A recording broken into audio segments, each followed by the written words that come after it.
Hello les distordus, ici Seb pour le Disto. Aujourd'hui, on va parler de Google. Google que l'on utilise au quotidien. Et lorsque l'on a une question, on n'hésite jamais d'aller interroger le moteur de recherche pour obtenir une réponse. Depuis plusieurs années, vous avez même sûrement remarqué que lorsque l'on pose une question, souvent la réponse apparaît par-dessus les résultats de recherche sans que l'on ait à visiter un site web ou quoi que ce soit pour aller chercher l'information. C'est vraiment très pratique, mais c'est un couteau à double tranchant cette fonctionnalité-là.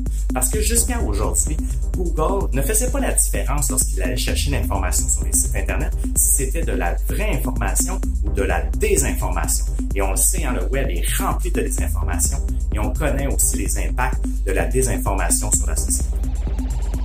Ça fait plusieurs années, en fait, que les internautes demandent à Google de réguler cette fonctionnalité-là pour éviter que l'on ait des réponses qui soient farfelues ou stupides. Parce qu'on sait, certaines personnes peuvent prendre cette information-là pour du cash, comme on dit. Et souvent, étant donné que l'information apparaît de manière très formatée, ça a l'air d'une vraie information, même lorsque celle-ci est fausse. Bonne nouvelle, Google a enfin écouté les internautes et cette semaine a décidé qu'il n'allait plus répondre aux questions qu'il considère stupides. Mais qu'est-ce qu'une question stupide? C'est ça la question. Il y a plein de questions, là, vous allez voir. Maintenant, si vous les testez, elles ne fonctionnent plus. Mais jusqu'à peu, si vous demandiez qui était le roi des États-Unis, vous auriez la réponse Barack Obama.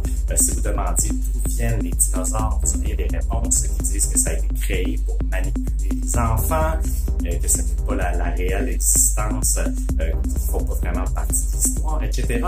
Par contre, ça peut paraître un peu banal, mais il y a certaines informations qui sont tout de même assez dérangeantes. En fait, certaines questions qui m'ont beaucoup dérangé, et on le sait, il y a beaucoup de gens influençables sur le web et on connaît les impacts que ça peut avoir. Je vous montre une des questions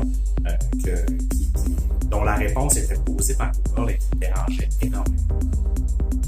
Si on posait la question à Google, les femmes sont-elles mauvaises? Il avait la réponse qui suit. Il y a un peu de prostituées dans chaque femme, il y a un peu de mal dans chaque femme. Les femmes n'aiment pas les hommes, elles aiment ce qu'ils peuvent faire pour elles.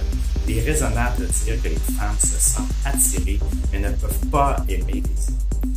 Qu'est-ce que c'est? C'est vraiment du n'importe quoi, mais imaginez quand ça peut tomber dans la tête d'une jeune personne qui croit que ça peut être un courant de pensée. Bref, chers distordus, faites attention lorsque vous partagez de l'information sur nous. Merci.